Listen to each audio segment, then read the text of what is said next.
الخصومة إذا حصلت ينبغي لكل واحد من المتخاصمين أن لا يستوفي الحق الذي له، يتنازل عن شيء من حقه والآخر يتنازل عن شيء من حقه ويحصل الصلح. هذه إذا كانت خصومة بين المتخاصمين في أمور تتعلق بذواتهم وأشيائهم.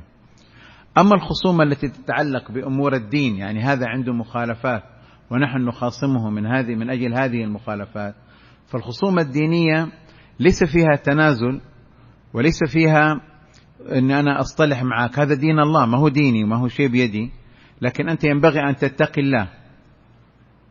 اللي أنا أقدر أقدمه لك من أجل أن يحصل الصلح أني أقبل منك الظاهر والله يتولى السرائر.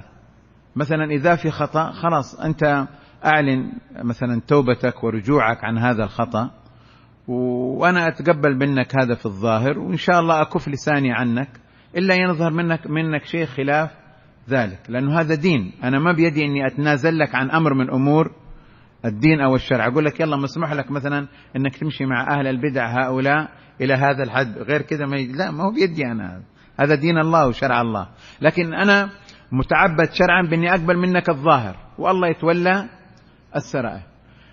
لك مني أني أعف لساني عنك، الآن أتوقف وأعطيك فرصة، ما أحذر منك وأتركك لين أشوف يعني ما يدل على صدقك في توبتك وفي رجوعك. هذا الأمر اللي أنا أقدر أقدمه، أكثر من كذا ما أقدر أقدمه، فلا حدود لهذا الموضوع.